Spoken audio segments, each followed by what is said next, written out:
తులవారికి గనక చూసుకున్నట్లయితే ప్రధానంగా మీకు 6వ స్థానంలో శనితో పాటు రవికుజులు ఉన్న 6వ స్థానంలో అధిక గ్రహాలు ఉండడం శత్రువుపై జయాన్ని కాంపిటీషన్ రిలేటెడ్ రంగాల్లో చక్కటి యోగాన్ని ఇస్తుంది.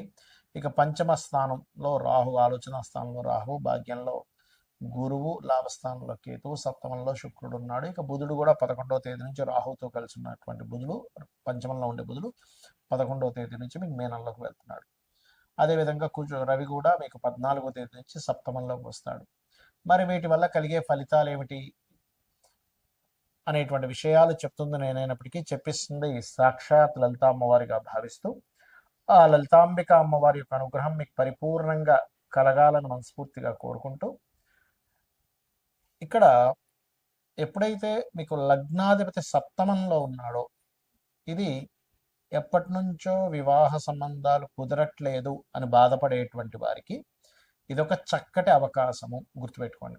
అయితే కుటుంబ సభ్యులతో లేదా ఎవరికైనా అప్పు ఇవ్వడం ద్వారా, అప్పు తీసుకోవడం ద్వారా శత్రువులు కొంచెం పెరుగుతూ ఉంటారు శత్రుస్థానంలో. అయితే శత్రువుపై జయం కలుగుతుందా లేదా, శత్రువు పెరిగినప్పటికంటే జయం అయితే కలుగుతుంది తులవారికి, చూసుకోండి. అలాగే కాస్త గురువులతోని, తండ్రి వరుస వారితోని, గైడింగ్ చేసే వారితో కూడా తెలియని ఘర్షణ, ఎందుకంటే గురువు 9లో ఉన్నాడు కానీ గురు రాశుల్లో ఉండేటువంటి గ్రహాల యొక్క స్థితిగతులు బాగోలేవు. రాజకీయ నాయకులకి చాలా మంచి సమయంగా చెప్పుకోవచ్చు ఇప్పుడు ఉండేటువంటి గ్రహస్థితి ఏదైతే ఉందో. మరియు ఈ సినిమా ఫీల్డ్ వాళ్ళకు కూడా చక్కటి అవకాశాలు వస్తాయి.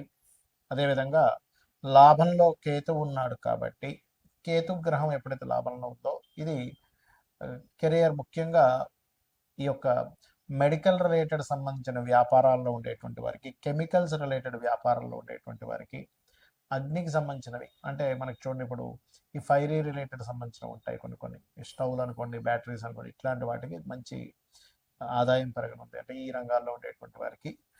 ఇక మీరు నిత్యము చేయవలసింది దుర్గాదేవి యొక్క ఆరాధన. నవగ్రహాల్లో ముఖ్యంగా శని, కుజ, రవి, రాహు గ్రహాల దగ్గర దీపారాధన చేయండి. గోవులకి బెల్లం తినిపించండి, అన్ని విధాలా బాగుంటుంది, బెల్లము, క్యారెట్స్. మరి ఈ మనం చూస్తూ ఉన్నాం గతంలో ఒక 5-6 నెలల క్రితమే ఈ వార్ రిలేటెడ్, పోయిన సంవత్సరం చెప్పుకున్నాం ఈ వార్ రిలేటెడ్ సంబంధించినవి పెరుగుతూ ఉంటాయని. చాలా మంది అడుగుతుంది ఏంటంటే ఈ వార్ రిలేటెడ్ సంబంధించిన వాటి మూలంగా ఫ్యూచర్లో ఇంకా ఎలా అవ్వనుంది అని చాలా మంది నాకు ఫోన్ చేసి అడుగుతూ ఉన్నారు. ఎందుకంటే గతంలో మనం ప్రిడిక్ట్ చేశాం కాబట్టి దాని గురించి చాలా మంది అడగడం జరుగుతుంది. ఏమంటే ఈ వారు 10-15 రోజులు ఆగిపోతుందా, లేకపోతే నెలల తరబడి వెళ్తుందా అనేటువంటిది. కాకపోతే ఇక్కడ విషయం ఏంటంటే ఇది ఇంత తొందరగా ఆగదు. కారణం ఏమిటి, దీనికి శాస్త్రంలో ఏమైనా పర్టికులర్గా కొన్ని ఉన్నాయా అంటే ఖచ్చితంగా సూత్రాలు ఉన్నాయి శాస్త్రంలో. మనం గతంలో కూడా చెప్పుకున్నాం గురువు 3 రాసులు మారాడు పోయిన సంవత్సరం కూడా, ఈ సంవత్సరం కూడా మారుతున్నాడు అని. ఏ రాసులు మారాడు పోయిన సంవత్సరం అంటే వృషభంలోని, మిథునంలోని, కర్కాటకంలోకి మారాడు. అందుకే యుద్ధ సంబంధించింది ప్రారంభమైంది, ఇంకా మనకి ఉగాది కొత్త సంవత్సరం రాకముందే. అదేవిధంగా అప్పుడు మనం చెప్పుకున్నాం గోల్డ్ రేటు, ముఖ్యంగా సిల్వర్ రేట్ విపరీతంగా పెరుగుతుందని. అదే రకంగా మనకి వీడియోలు కూడా ఉన్నాయి. అండ్ పీఠాధిపతులు గొడవలు పెట్టుకోవడం ఇవన్నీ కారణం అది. అయితే ఈ సంవత్సరం కూడా కర్కాటకంలో మనకి మిథునంలో ఉండేటువంటి గురువు కర్కాటకంలోకి, సింహంలోకి మారుతున్నాడు. గతంలో ఏం జరిగింది, వృషభంలో ఉండే గురువు మిథునంలోకి వచ్చి కర్కాటకంలోకి వచ్చి మళ్ళీ వెనక్కి వచ్చాడు. సో ఎప్పుడైనా సరే 3 రాసులు మారేటప్పుడు అది జన నష్టాన్ని, అందులో ముఖ్యంగా యుద్ధపరంగా విపరీతమైనటువంటి జన నష్టాన్ని కలిగిస్తుంది. కాబట్టి ఇండియాలో ఉండేటువంటి వారికి పెద్ద నష్టమేమీ ఉండదు, కానీ విదేశాల్లో ఉండేటువంటి వారికి మాత్రం కాస్త ఎక్కువ నష్టం ఉంటుంది. కాబట్టి ఇండియన్స్ ఎవరైనా విదేశాల్లో ఉన్నట్లయితే వారు కాస్త వీలైనంత మట్టుకు అక్కడ సేఫ్ జోన్స్లో ఉండడం మంచిది. ఇప్పుడు Saudi countries, Dubai countries, America పర్టికులర్గా, ఎందుకంటే ఇది న్యూక్లియర్ సంబంధించిన దాడులు అంటే మనకి చూడండి, మనకి హిరోషిమా, నాగసాకి మీద వేశారు అప్పుడు ఒకసారి. దానివల్ల ఏంటి కొన్ని కోట్ల మంది, కొన్ని లక్షల మంది చనిపోయారు. అలా ఏంటంటే ఒక పెద్ద విస్ఫోటనలాగా జరిగేటువంటి బాంబ్స్ వేయడం కూడా జరుగుతుంది. ఒక దేశం అయితే కంప్లీట్గా, 1-2 దేశాలు కంప్లీట్గా రూపాలు లేకుండా పోయేటువంటి స్థితి ఉంది ఇప్పుడు ఉండేటువంటి గ్రహస్థితి. ఇవన్నీ మనం ఎందుకు చెప్పుకుంటున్నాం అంటే ముందు సామాన్య మానవుడికి ఏమీ జరగకూడదు. ఇలా జరగకుండా ఉండాలంటే మనల్ని రక్షించేది, నడిపించేది, మనల్ని తల్లిలా చూసుకునేటువంటిది అమ్మవారు.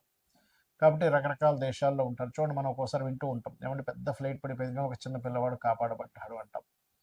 ఒక్కోసారి చాలా పెద్ద షిప్ మునిగిపోయిందండి కానీ కొంతమంది ఎందుకు బయటపడ్డారంట. ఎలా బయటపడ్డారంటే అది మిరాకిల్. మొన్న ఫ్లైట్ కూడా పడిపోతే చూడండి, ఒక అతను ఫ్రెష్గా స్నానం చేసుకొని వచ్చాడు, నడుచుకుంటూ వచ్చేసాడు.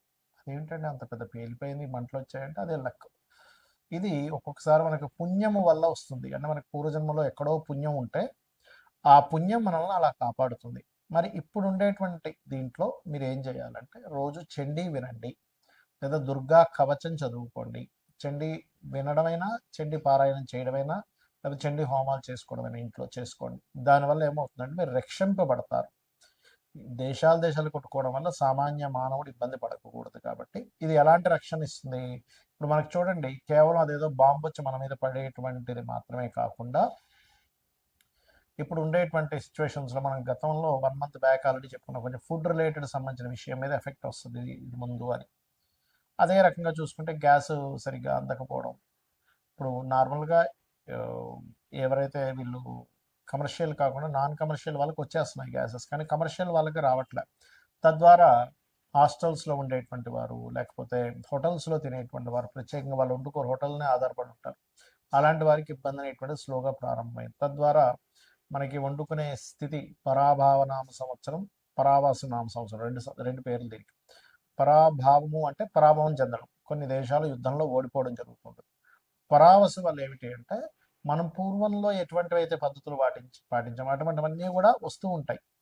అంటే పూర్వ పద్ధతులు రావడము, కొన్ని దేశాలు ఓడిపోవడము, కొన్ని దేశాలు ఇబ్బంది పడ్డం అనేటువంటిది ఉంది ఈ సంవత్సరము. దాంతోపాటు ఎప్పుడూ కనీ విని ఎరుగనట్టుగా 3 సార్లు మనకి పంచగ్రహ కూటమి కూడా వచ్చింది. అది కూడా మనం చెప్పుకున్నాం లాస్ట్ టైం. కాబట్టి నేను అనేది ఒకటే గుర్తుపెట్టుకోండి. ఇక్కడ మీరు ఎందుకంటే దేశాలు మిసైల్స్ వేసుకుని ఏమైనా సామాన్య మానవుడికి ఇబ్బంది కలగకుండా ఉండాలి. కాబట్టి నవగ్రహాలలో కుజుడు, రాహువు, శని, గురువు, ఈ 4 గ్రహాల దగ్గర దీపారాధన చేయండి. మీకు దగ్గరలో గోశాల ఏదైనా ఉంటే గోవులో సకల దేవతలు ఉంటారంటారు. కాబట్టి ఆ సకల దేవతల యొక్క ప్రభావం నీకు పాజిటివ్గా, వాళ్ళ యొక్క అనుగ్రహం కావాలి. కాబట్టి గోవులకి బెల్లము, అరటికాయలు, క్యారెట్స్, గ్రాసము, వీలైతే ఇవి తినిపించండి, సరిపోతుంది. గ్రాసం కూడా తినిపించవచ్చు, రైట్. గోధుమ రవ్వ కూడా తినిపించవచ్చు. ఇవి చేయండి. ఇక్కడ మరొక విషయం ఏంటంటే, మనం రాశి ఫలాలు చెప్పుకుంటున్నాం కదా, దీనికంటే ప్రధానంగా మీ పర్సనల్ చార్ట్ చూసుకోవాలి. అంటే మీ పర్సనల్ చార్ట్లో లగ్నం ఎలా ఉంది, లగ్నం వల్ల మీరు ఎంత ఎదగలేకపోతున్నారు, ఎందుకు ఇబ్బంది పడుతున్నారో తెలుస్తుంది. ధనస్థానాన్ని చూసుకుంటే మీ పర్సనల్ చార్ట్లో మీకు ధనము ఏ దేవతను ఆరాధించడం ద్వారా ధనం వస్తుంది, ఏ మార్గంలో వెళ్ళడం ద్వారా మీరు ఫైనాన్షియల్గా బాగా గ్రో అవుతారు, ఎప్పుడు ఎవరికి ధనం ఇవ్వచ్చు, ధనం విషయంలో ఎప్పుడు డైరింగ్ చేయొచ్చు, ఎప్పుడు జాగ్రత్తగా ఉంచుకోవాలి, ఎప్పుడు కొరత వస్తుంది అనే విషయం క్లారిటీ వస్తుంది.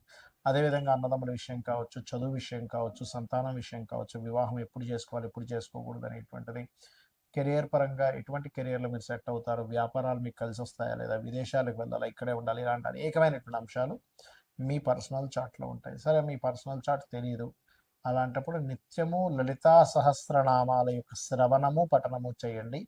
ఖచ్చితంగా మీకు బాగుంటుంది. శ్రీమాత్రే నమః.